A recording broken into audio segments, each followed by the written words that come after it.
Okay, I think we'll get going at this point. Like I said, this happens to me absolutely every time I do a webinar. I can't find the chat window until I minimize everything. So apologies, and I will check in with that chat window as we go along. So welcome, my name is Niamh Lynch, and today I'm going to show you how to make a basic content calendar in Sheets or a spreadsheet app. If you happen to want to get in contact with me at a later stage, please reach out on any of these channels. Just to tell you a little bit more about me, I own a company called ClockworkBlog, and we help people primarily with their content marketing and also a bit wider than that as well. We have sort of two modes of business. One is focused on small businesses and the other one is focused on larger businesses.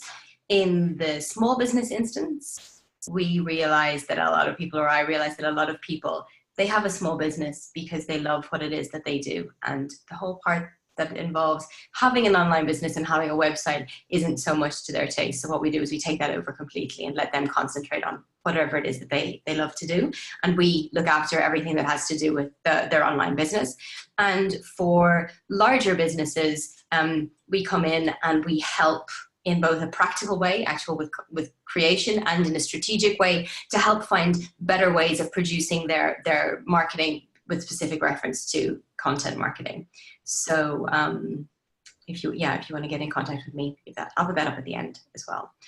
So let us minimize that to see if you're saying anything. No, nobody's chatting. Okay, and we're going to go over here and get started. So ignore all of that. I should probably have a private one for all of my stuff when I do webinars. But what we're here to do today is to start up a Google calendar, a content calendar, an editorial calendar in Google Sheets. Google Sheets is a great starting place. It wouldn't be my favorite tool to make an editorial calendar full stop, but I think it's a great starting place because it's a very accessible tool. Most people already have access to it. They already, have a version that they use. It's got a very low learning curve, a very shallow learning curve. Doesn't take long to get started with it at all. And there's an awful lot of free information online, and even free, we'll talk about that later, free templates for content calendars that you can download and use really easily. On that note, there are 1 million free content calendar templates that you can use, and there's ones that have been tailored to be social media calendars or podcast calendars or anything like that. Feel absolutely free to download and use any of those. But what I would say is listen to this webinar, do a bit of reading, just to make sure that you're not using anything, so that you have some context and some background and some best advice, and so that you're not doing anything unnecessarily, which is also something that we really want to avoid when it comes to content marketing. Is Google Sheets the best content calendar app? Depending on what you need it for, probably not. There are a few use cases where it's actually really good. One is if you have a large team with a lot of people contributing to the content. Let's say you manage a large team of freelancers or something like that, and you need them to contribute on a regular basis, and you want to be in touch with them on a regular basis. But what you don't want is for them to have access to all of your internal business workings, in which case Google Sheets is perfect for that. You can add them as collaborators and they don't have to go any deeper into your organization.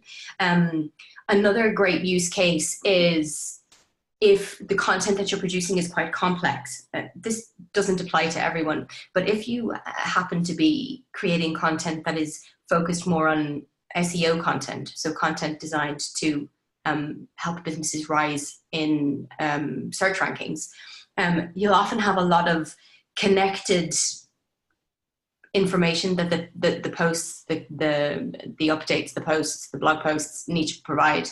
And Google Sheets is a really easy way of providing multiple pre-formatted, pre-specified pieces of information. So that's another use case that it's useful in.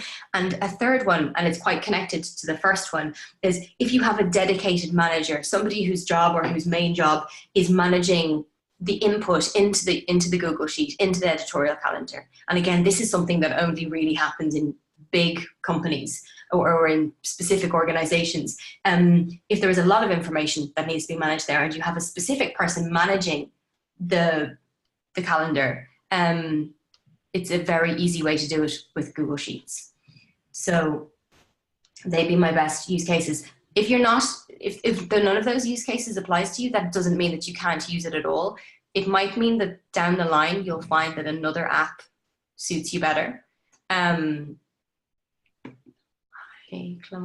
Okay, another app suits you better and is more attractive and easier to use. But from a first step, Sheets is a good place, as good a place to start as any. So, sorry, I'm just pulling up some notes here. What I've done today is I've gone ahead and made, I don't personally use Google Sheets for my content calendar, so I've had to sort of make it all up. I've made an example one, and then I'm going to take you through, actually I should close that and really start from the start. I'm going to take you through how you might go about setting one of these up. Obviously, this is a webinar for a variety of people who have a variety of uses for a content calendar. Not all of the columns and topics and categories that I use are going to be applicable in your personal business. So use your best judgment, get rid of things that do not apply and include things that I haven't included that might apply to your business. That's another great thing about Google Sheets, is that it's very easy to keep simple, like we'll do today, and to build on it in multiple ways that I'll talk about later on. So if you want to, oh, actually, I probably should have said that 5 minutes ago, but if you want to open up Drive and get it ready to follow along, if that's what you're doing today, I'll give you a second to do that.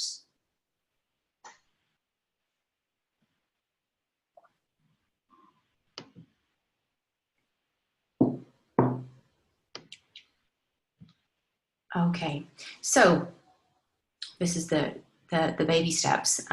If you go to New and then down to Google Sheets and then get a blank spreadsheet. Google already offer a few templates. There's not that many of them. You can make your own if you're part of it. Well, I mean, anybody can make their own, but sometimes organizations have made their own. And there are also a few that other people have made that you can use. I haven't found any of them to be particularly useful for content calendars. And then obviously you also have all of the templates that are available online, and they are many and varied, and some of them are great and some of them are useless. So it's to a certain degree, if you feel like you might want to use a template that somebody else has made, you're going to have a look around and just see what applies to your business or what doesn't. So we're going to open up a new spreadsheet.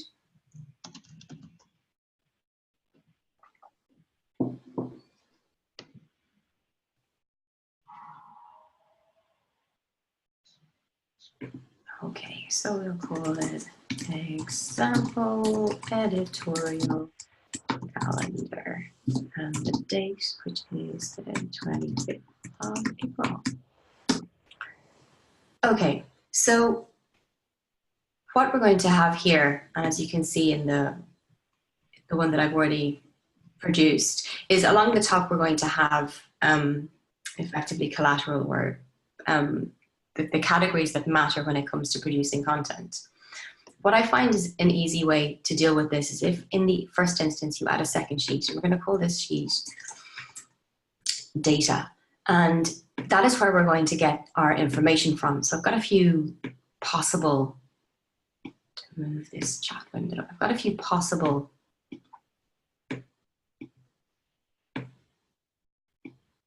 sources, let's call them sources of information that you might end up using. So what you need to do here is, almost everybody, I mean, unfortunately, if there's just one of you in your business, you're not going to have that many team members under team members, unfortunately. You might want to leave it out so it doesn't depress you. But even if you have just 2 people, it's worth putting the team members in here. So what you're doing there is literally the members of your team. So we're just going to put a few people in here. Topic clusters. So obviously in your case, you should be putting in the people who have an impact or who are involved in your content producing process.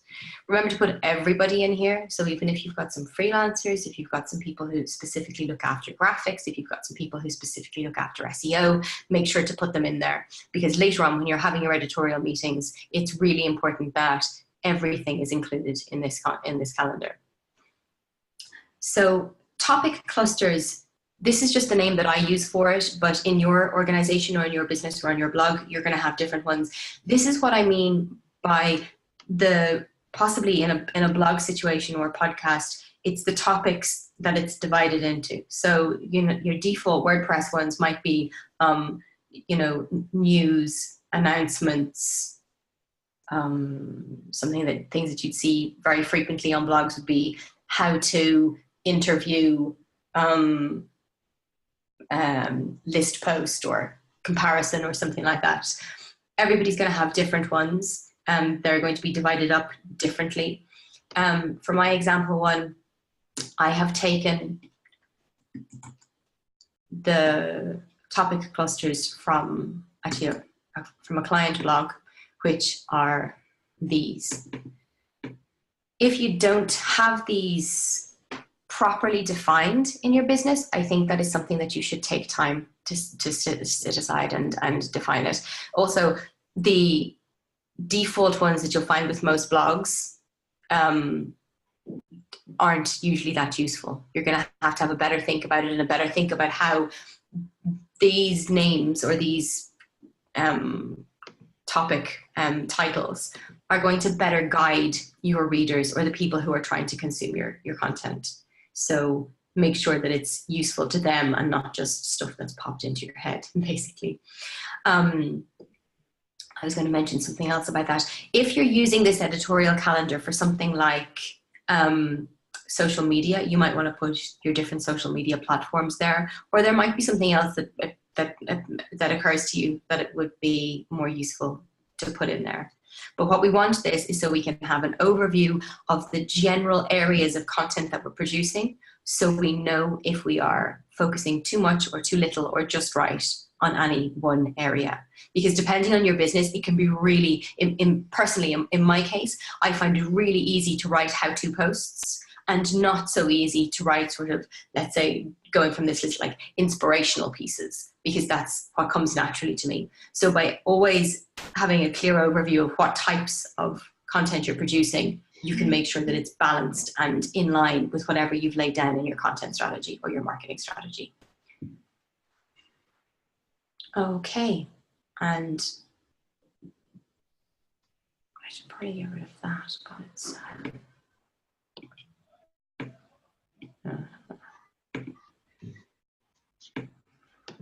there. That I can't minimize. Okay. So if you do have any questions for me at this point, just stick them in the chat there. Sorry, it's not very private because I can't minimize the window, but we'll deal with that. For status, this is the steps in your content producing process, right? So in an absolute most basic manifestation, you might have planning, writing, editing, published. Now, I would advise you to divide it up in a more detailed manner than that.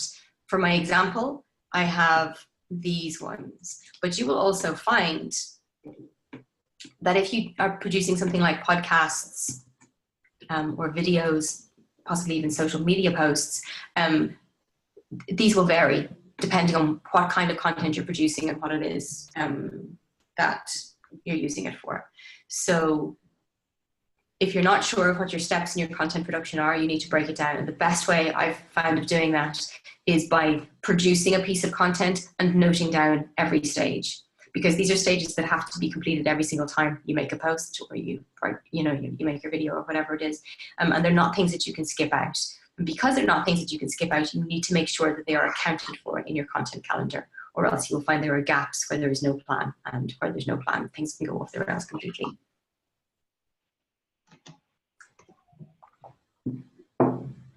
I made a note of some types of, for example, if you had a podcast, let's say, you might have a planning stage, you might have a finding guests for your podcast stage, you might have to research the episode, write the notes, book the recording studio, post-process the podcast. You might want to include promotional or things that you do to the post after it's gone online, all of those kind of things. Working titles, it could easily just as easily say titles. It's just the names of your content. This will change through the process, but I think it's always helpful to have a working title that you refer to a given piece of content by this working title always, because titles can change at multiple points in the content production process. Because you might have a working title, you might then, once you start writing the post, it might evolve into something else. Then once you start taking SEO into account, you might have to add or remove something else. Once you put it online, you might find that one version does better than another version, or one version gets a better score in the co-schedule tool, or something like that. So if you have a working title by which you always refer to a piece internally, it helps maintain consistency across the production process. So in here, you're going to have your titles. The reason we put that in there is because depending on how organized you are, you might already have a list of content that you're going to produce in the future. And if you are lucky enough to have already done some planning and already have a list, that list should go in here in the working titles. The reason we're doing this here, my Excel skills are not advanced enough to have mad scripts going where it can automatically take the information and pump it into something else. Although that is definitely a possibility. If you have any Excel wizards among your contacts, definitely leverage them for this. It is just to make sure we're including all of the information, that we don't forget anything. Okay. So again, my example one, I've been very unimaginative and called them working titles. There we go. Okay.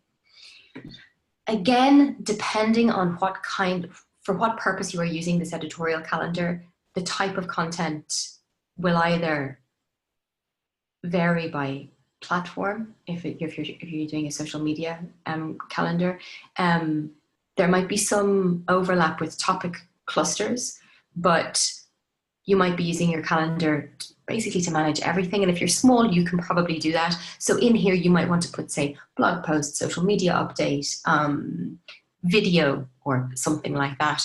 Or you might have a subcategory of topics that it makes sense to put in here. For example, with these topic clusters, let's say you have different product lines or different service lines. In your topic clusters, they might be named according to your service lines. And then over in type of content, you might have a more functional description of the type of content, which would be how-to, news, comparison post, listicle, review, or something like that. So in mine, I've chosen them to be a mixture of content types, as you probably find in a small business. The bigger and more complicated your content production process gets, this will probably be less useful to you. But if you're still small, then it'll do quite nicely. Scheduled is simply the date for which we want to get this piece of content online. So we don't need to put anything in there. And likewise, links, article outline, and article guidelines are things that you may or may not want to include depending on how many people you have on your content team. I mean, if it's just you or you and another person, it might actually be helpful. I always, even though it's just me in-house, not with my clients, but in-house it's just me, I always write an article outline. And depending on the article, I also have a document for links. So it will depend on what it is that you're doing as to how many of these extra categories you need.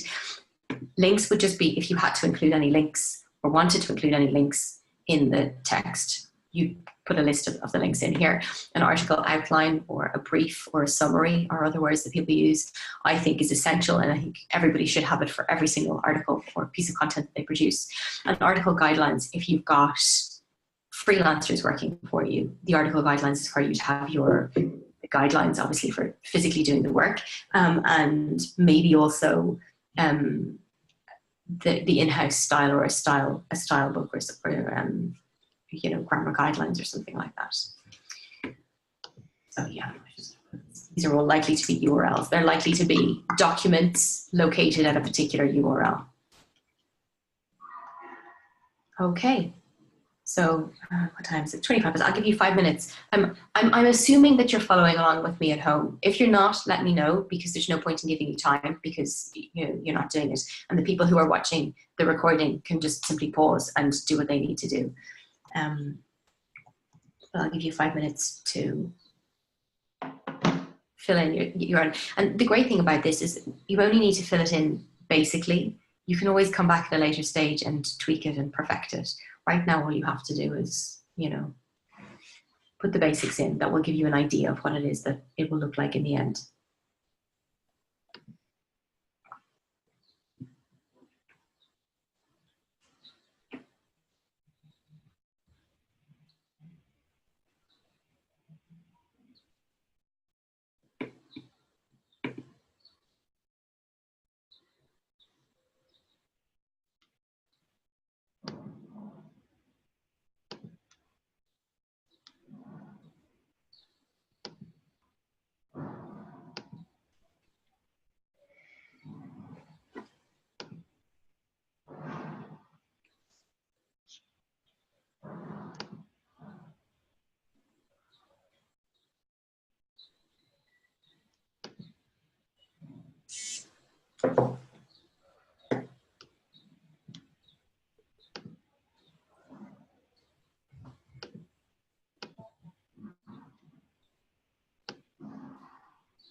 Also, I've always found that a large part of creating content and creating systems and processes to better manage your content, a lot of it is in inverted commas, taking inspiration from other people that you see online. So it might well be that as you're looking at articles on creating content calendars or templates for creating them, that you find ideas or things that you didn't think of before that you can then go back and include. It's an exceedingly flexible way of making a content calendar.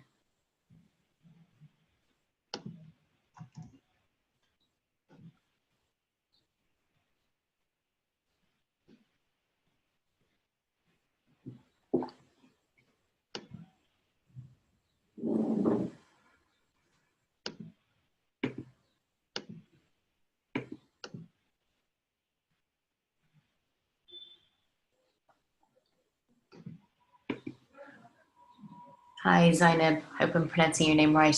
You've just arrived. We've just started to list all of the information that we are going to use further down the line in the content calendar.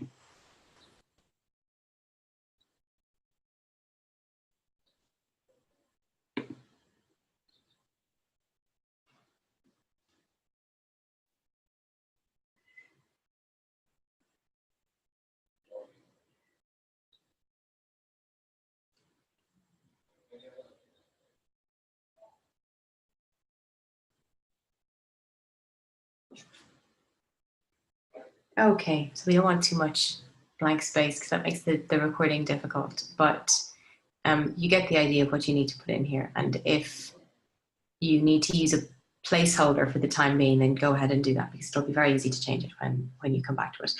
Okay, so now what we're going to work on is the actual content calendar.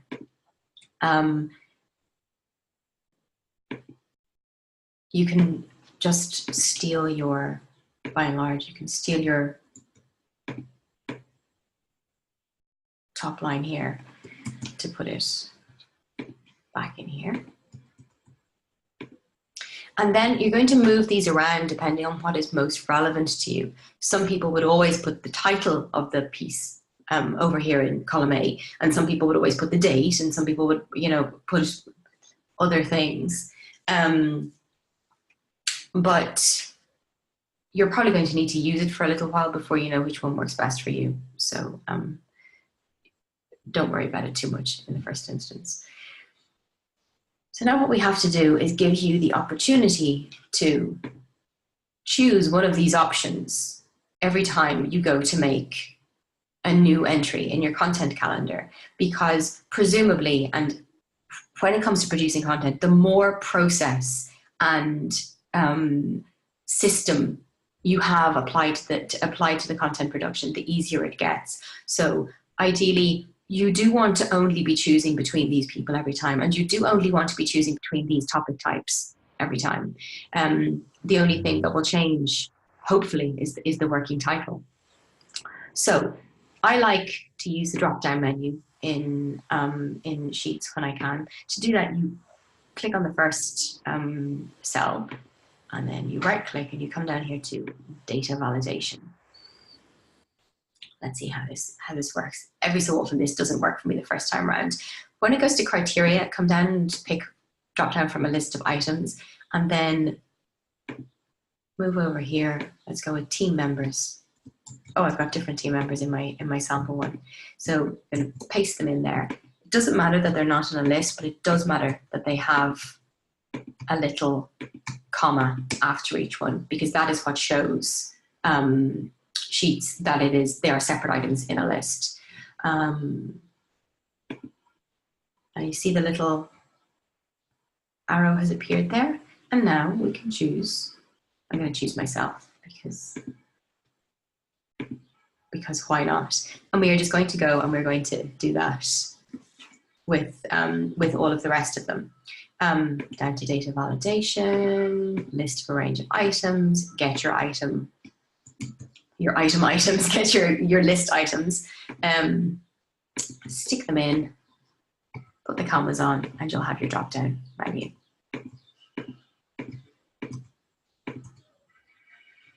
You can copy and paste the menu, but you'll copy and paste the previous list items. So you're going to need to do it pretty much from afresh in every one of these little instances. But that's why we have it written in the data sheet, because it makes it very easy to copy and paste. Boom, boom, boom, boom. We actually only have 2 more of these. It looks like it's going to go on for ages, but it's not, because the rest of them are not actually drop-down lists. They are URLs or whatever. Get the boring titles in here. I actually borrowed a list of titles from somewhere else, the more interesting titles, but I don't have them now. And finally, type of content.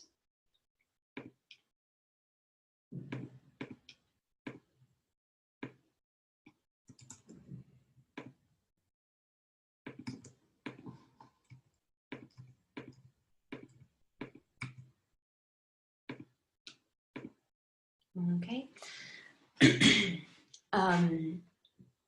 So just to show you how it's all coming together.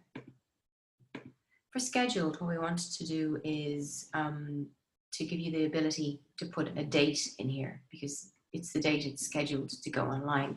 We come back down to data validation, but instead of now picking a list of items, we're going to pick a date.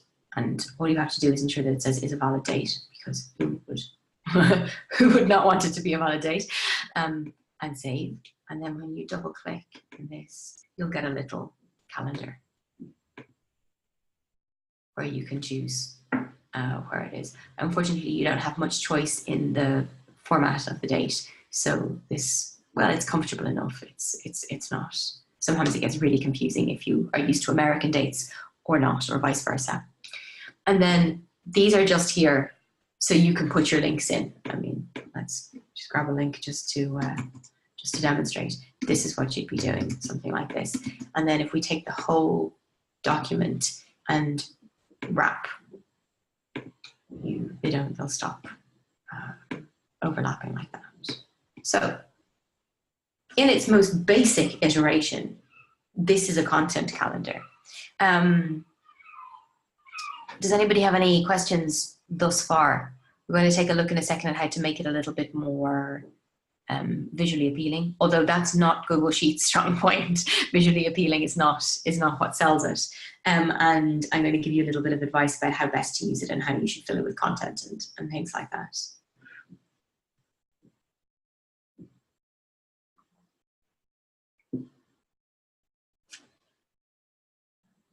Okay, maybe this is a good example because this looks very plain and frankly not very interesting, and I'm aware of that.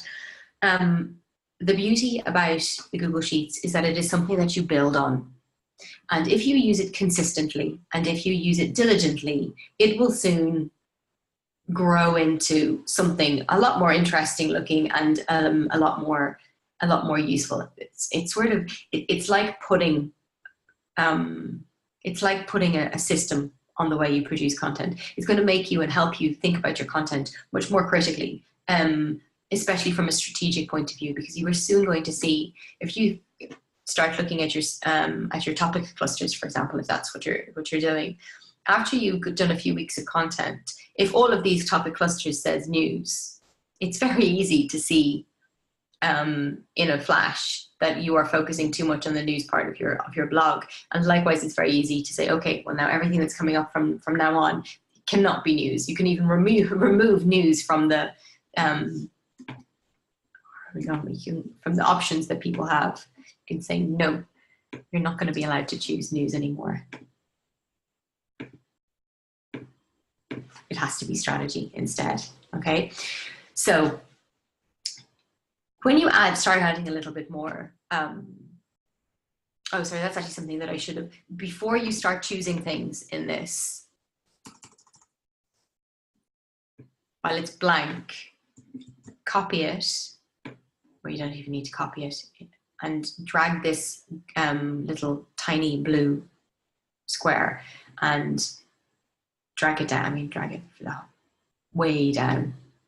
And now you have the ability to choose in all of them. Whereas it doesn't really make much of a difference, but if you pull this down while it contains a value, you'll duplicate the value as well.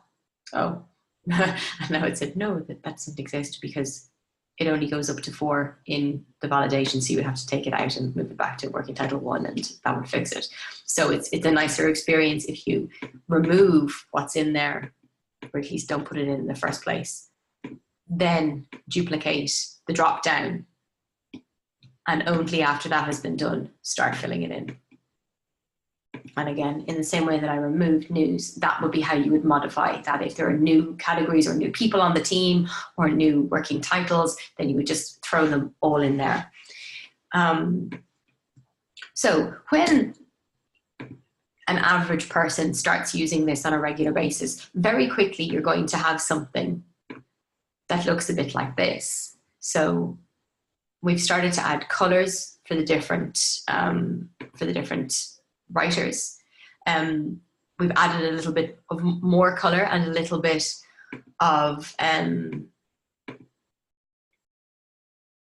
formatting. So all the content marketing ones are in italics. You can also have it so that, let's say,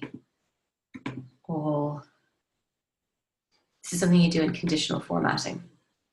It's over here. So format cells if text is exactly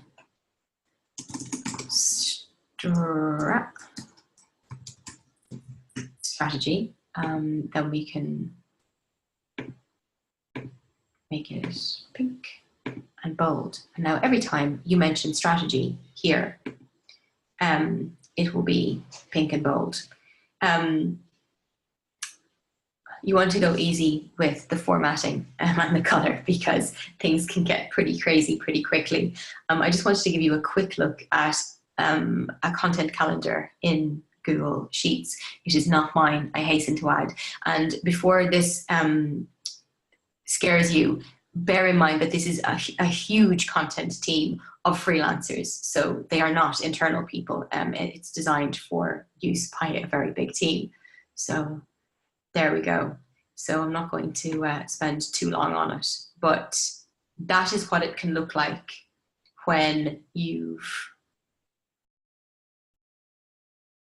I guess, tweaked it to its max. They've got the color codes here. They have some filtering and ordering functions applied here, even though that's something that can be done up here. That's not a, it's not a function that you have to set up really. It's just something that you can do. And like ours, they have a lot of top level categories depending on their needs. So this is their anchor text for SEO and the niche that it's in, how many words are required for each article, who's going to be writing it, when it's going to be delivered by, the article that has been written, which is in this draft URL, and the article notes that I was talking about earlier, that every single freelance writer has to abide by. And another great thing about Google Sheets that I like is what I was saying before. If there's a lot of information that goes into every blog post or every video or whatever it is, you have lots of pre-formatted specific information that needs to go into them. You just add that information in some of these. It's actually the reason that it's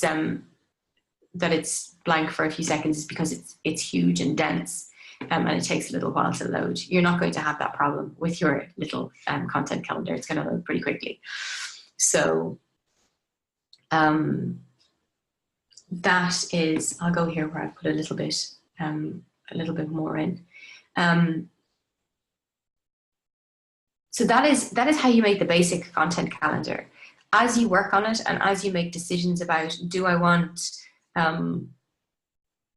all of my writer names to be in different colors? Do I want certain topics to be in bold so they stick out more easily? Do I want to put filtering or sorting capacity on it?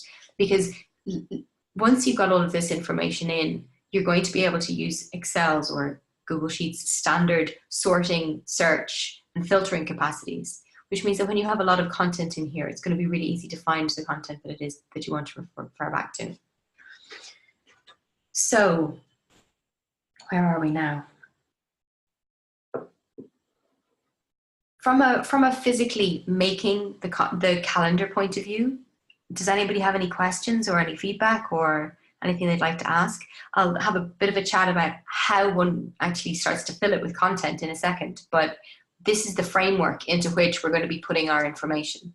And I think it's a great starting place if you're just about taking this seriously, because it's very scalable. You can use it for a tiny team, tiny amount of content, and it keeps it all nice, clear, and well organized. Or you can scale it to vast teams. I think that other document that I showed you has something like 300 freelance writers using it at a go, which is really quite something.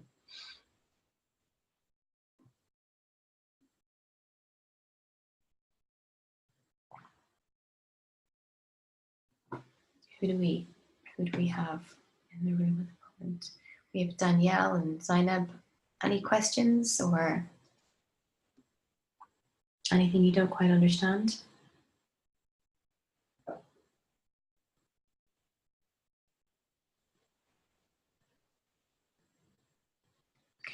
So I think everybody can see that, but just in case it's just showing up for me, Zainab asked, is there any way we can predefine posts on specific dates like sanity? But yeah, I see where you're coming from. I mean, yes, in the sense that if you wanted to say, like, let's say we're going to write, I don't know, top cooking books for San Jordi. You'll then go along to your schedule and you'll schedule it for, oh, no, I haven't got a, let's move that up here.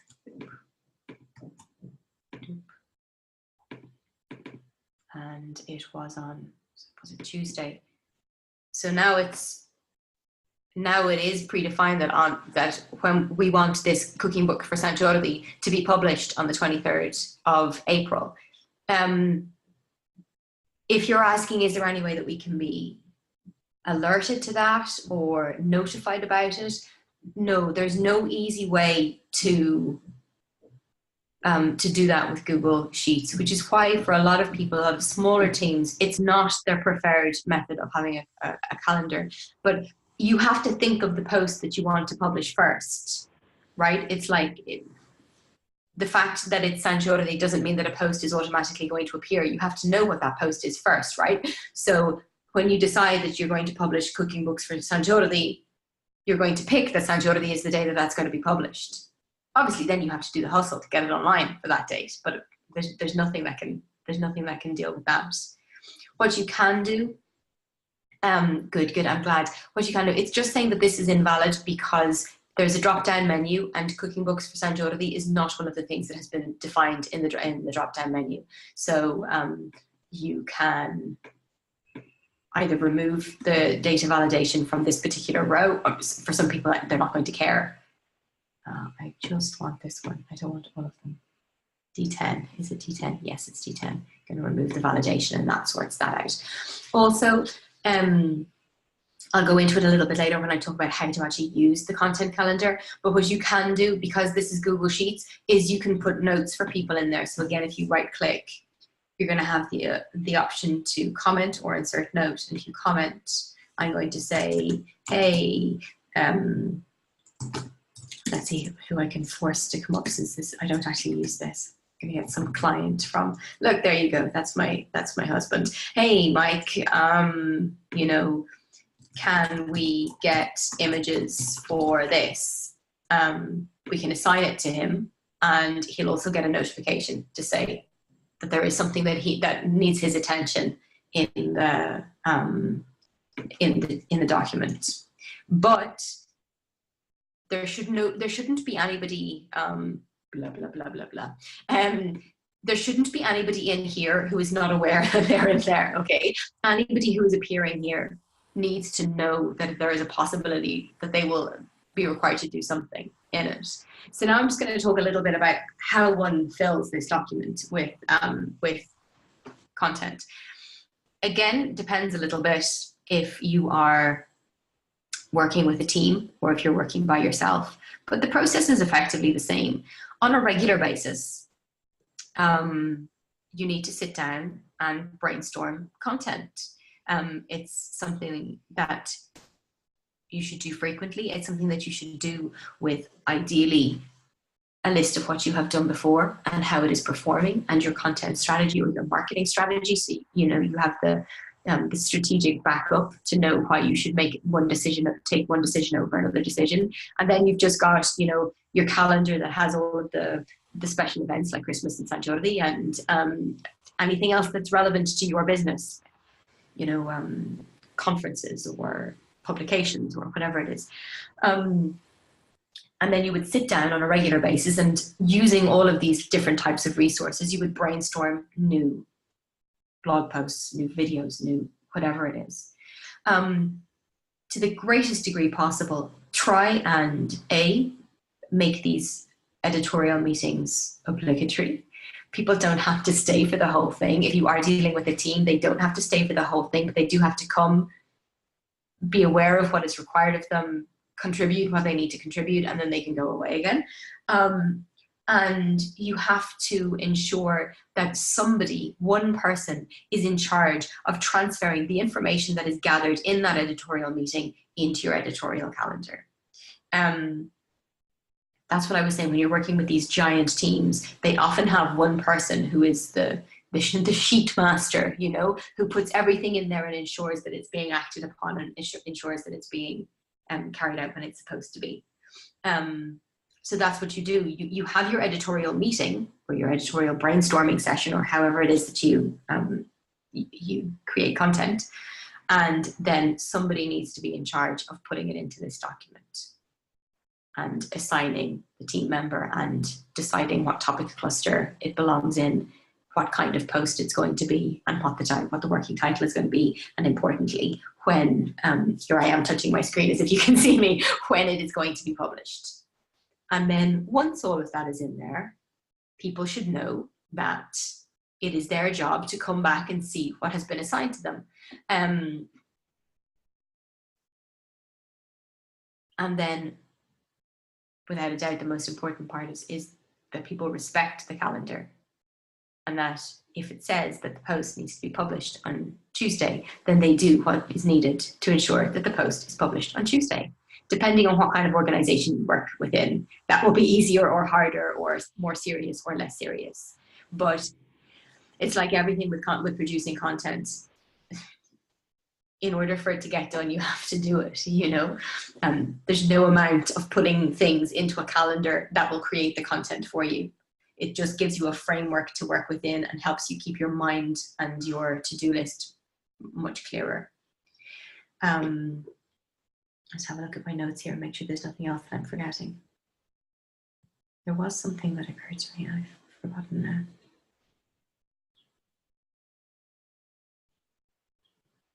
Well, yeah.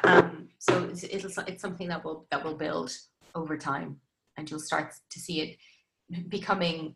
It looks kind of messy here because there are drop downs that don't have values in them. The colors, the formatting aren't consistent. But once you start to put your personal mark on it, you'll find that it becomes a much more cohesive, coherent document in effect. If you're a smaller team and you already use something like a task management app or a content management app like CoSchedule or something like that, or maybe HubSpot,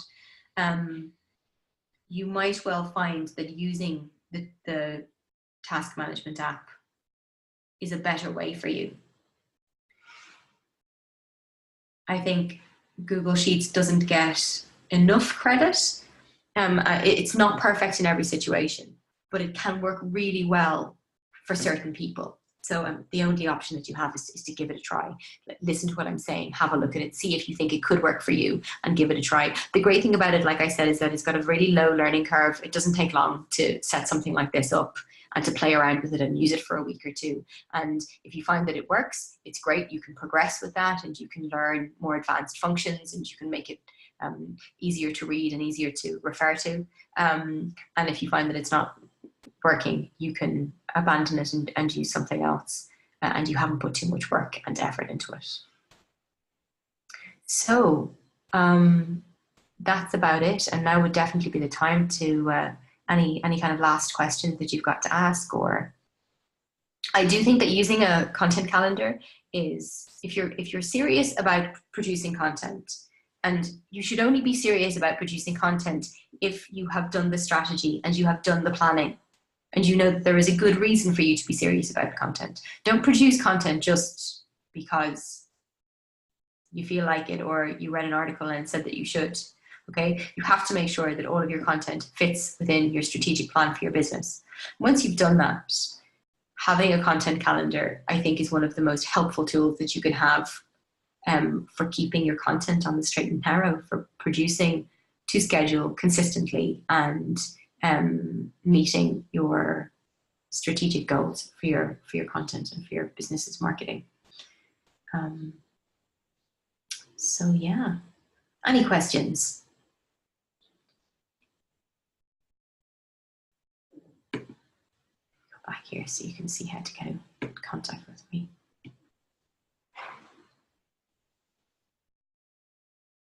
Okay, well, if there isn't any questions, I guess we'll leave it there.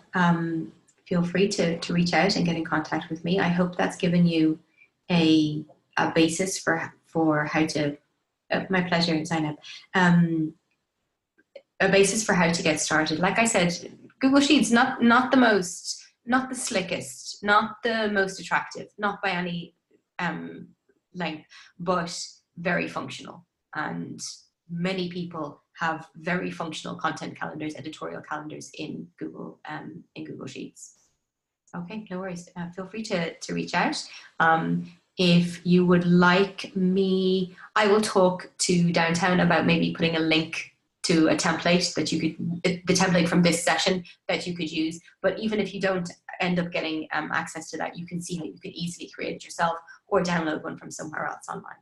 So, yeah, I'm glad you both found it useful, and I've had fun explaining that to you this morning, and I hope to see you at a webinar again soon. Thank you. Bye-bye.